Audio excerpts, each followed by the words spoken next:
Utah, the 45th state of the United States. This state is home to mostly Mormons, beautiful scenery, and, for rail fans, the Transcontinental Railroad in Promontory Summit, Utah. But Utah also has a commuter rail, this being the Utah Transit Authority's frontrunner. Established in 2008, this commuter rail runs from Ogden, Salt Lake City, and Provo, Utah, roughly about 80 miles. But how did we get here? In the 90s, Amtrak was the only passenger rail in the state of Utah. During the 90s, Amtrak had 3 routes to Utah, this being the Desert Wind, the Pioneer, and the California Zephyr. However, with the discontinuation of the Desert Wind and Pioneer in May of 1997, Amtrak's California Zephyr would be the only route in Utah, and this would remain until 1999. In the meantime, in 1998, Utah Transit Authority would lease an Altamont Corridor Express set to study a proposal commuter rail in Utah. In the same year, UTA began negotiations with Union Pacific to purchase the former Salt Lake City shops. By 2002, an agreement to purchase the shop and renovate it, this making it the UTA's Warm Springs shop, was approved. Stations will include park and ride lots, bus staging areas, and a connection to tracks at the Salt Lake City Intermodal Hub. Front Runner will be capable of carrying thousands of daily riders from Brigham City to Payson. Front Runner will be completed in segments, with the first scheduled phase between Weber County and Salt Lake City to be operational in early 2008.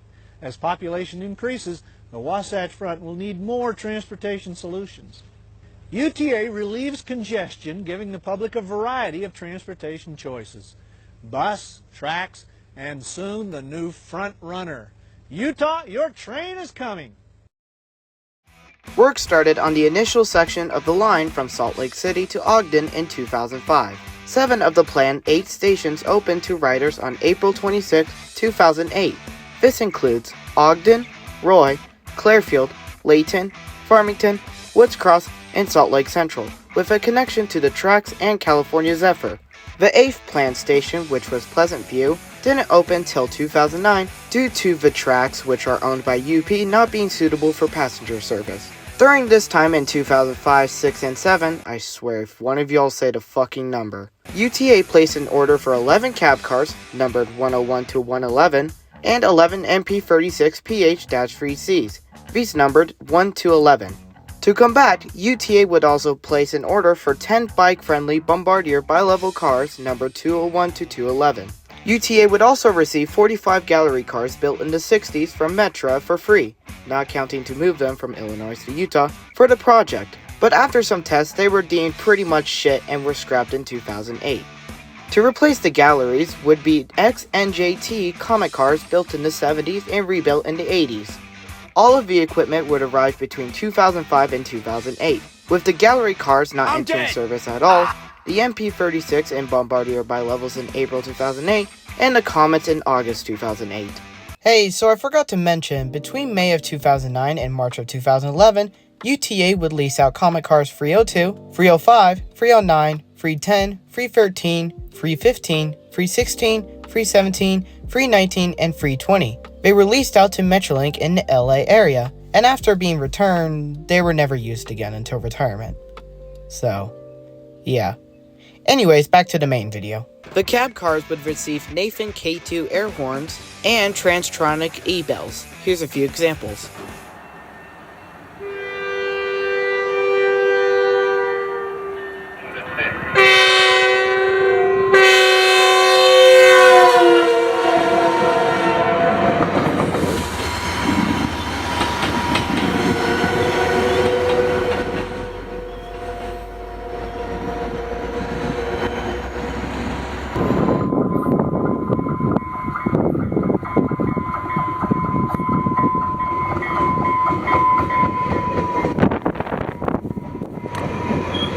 The MP36s wouldn't be much different from any other MP36, receiving Nathan Hybrid K3 LAs and Graham White E-bells. Here's a few examples of the K3 LAs.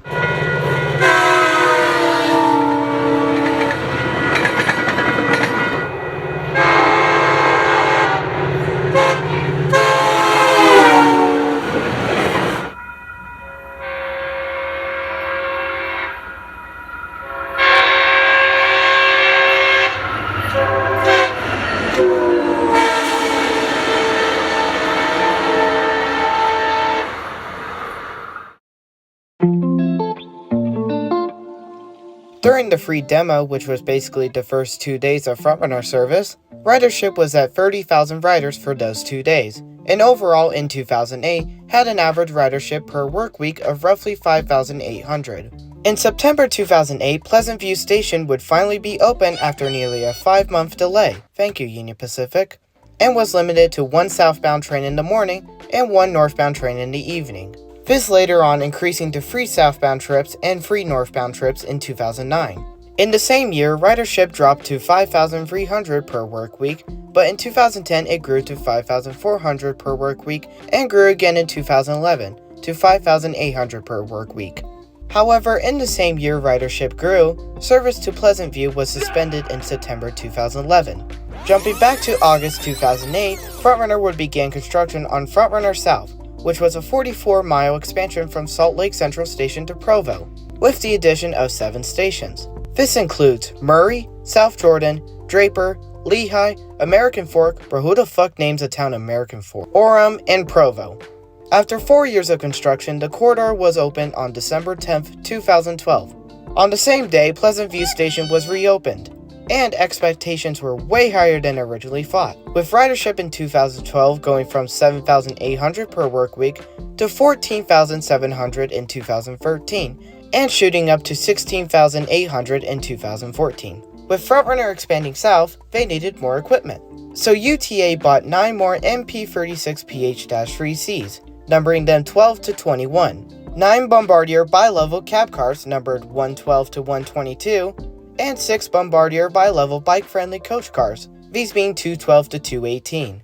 These would be built between 2009 and 2010 and delivered not too long later. However, MP36 Loco number 12, after serving Frontrunner for a whopping 3 seconds, was then leased by the North Star commuter rail out in Minnesota, and then fully acquired by North Star in June 2010. I wonder how it's doing today. In 2011, Locos 13 and 14 were sold to the MBTA for service out in Boston.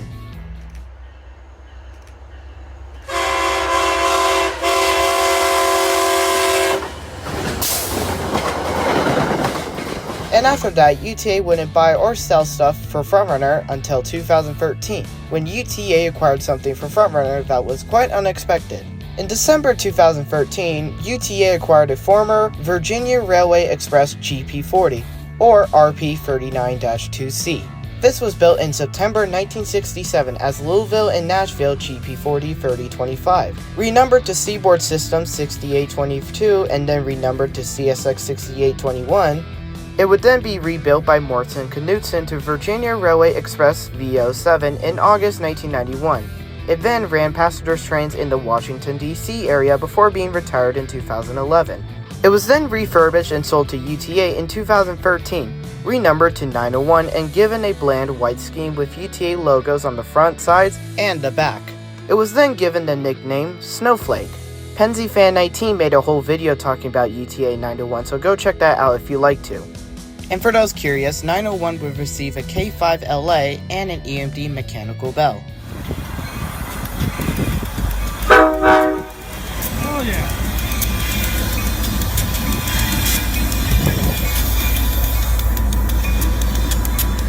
After that, ridership just continued to grow. The Frontrunner South project was an amazing success and kept growing as the years grew. Did I just say how the years grew? Happy New Year! It's currently 2017 and oh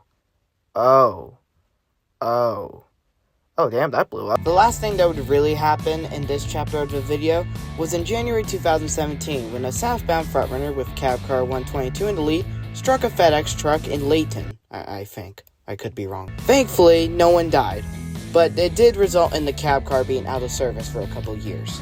Alright, next section of the video. In April 2018, the Frontrunner would turn 10 years old, marking a decade since its inception.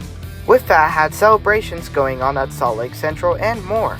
This also includes MP36 Loco number 15 receiving a temporarily 10th anniversary sticker logo on the sides of the locomotive. However, 2018 wasn't all happy for UTA, as in August 2018, Pleasant View Station would be suspended indefinitely due to low ridership, and has not seen Frontrunner service since. Nothing real interesting happened in 2019, so let's go on to 2020. Oh, god fucking damn. With the crappy 2020 coming into play, the Frontrunner's ridership plummeted, just like every other commuter rail in the United States. This resulted in the schedule being scaled back a bit and sets being changed from normal, which was 1 Comet and 3 bi-levels, to 1 Comet and 2 bi-levels. This also put 15 Bombardier bi-level cars out of the job for the time being placed into storage. In 2021 though, everything resumed back to normal. In the same year, the Utah Transit Authority was planning on retiring the ex-New Jersey Transit Comet cars to cut costs.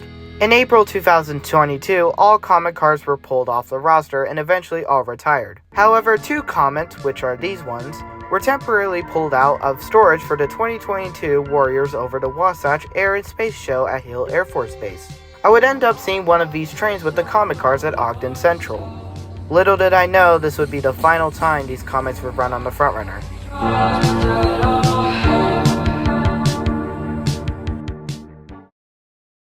After that, some of them sat in storage for years, with these ones being scrapped and these ones being donated to a museum. I forgot which one though.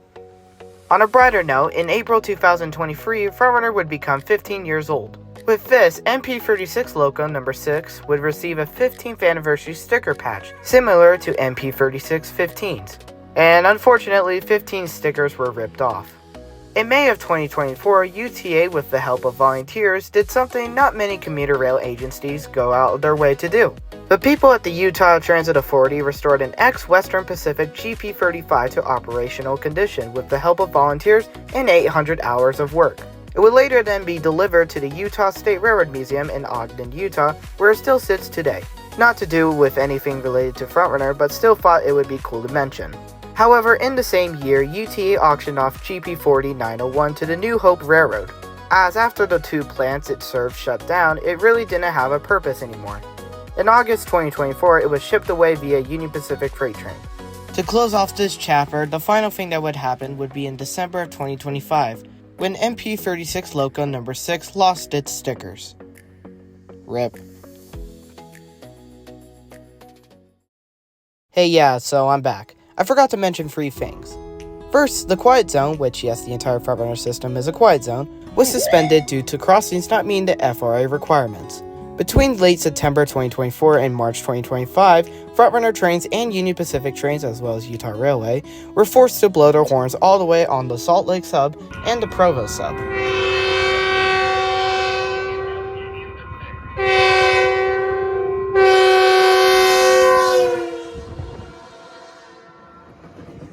The quiet zone on the Provo sub, besides 1 crossing, was lifted in January 2025, and the 1 crossing on the Provo sub and the entire Salt Lake sub was back to quiet zone in March 2025. Second off, Cab Car 103 received an ECU rail bell instead of the usual Transtronic E-bell. Okay, let me give you all a better example, I'm sorry.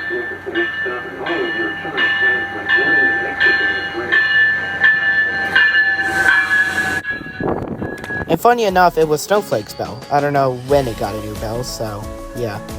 103 had its bell between October 2024 till June 2025 when it decided to kill itself. It eventually received its Transtronic E-bell back. And finally, in October 2024, UTA and the North County Transit District out in San Diego made an agreement to purchase 5 Coaster Bombardier bi-level cars for $1 million. They were later delivered in December via BNSF and Union Pacific.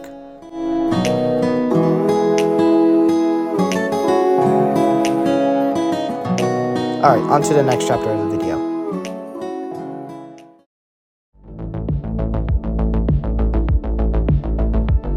In May of 2023, UTA released a project called Frontrunner 2X, which would add more double track to their main line along the route, raising it from 22% double tracked to 55% double tracked. This would not only reduce travel times, but also make it from 30-minute frequencies during peak hours to 15-minute frequencies during peak hours, and from an hour on non-peak hours and Saturdays to 30 minutes.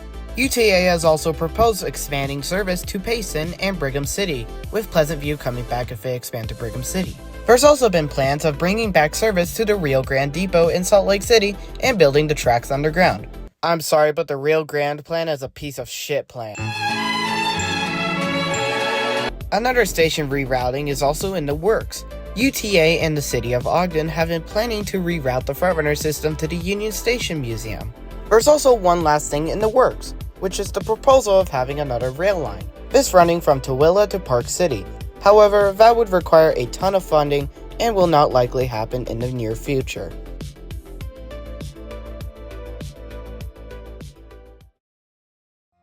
Thank you to everyone who submitted pictures. Everyone will be credited in this video. And as for me, I'm gonna go take a nap because this took forever to edit. So thank you so much for watching, and I'll see you next time.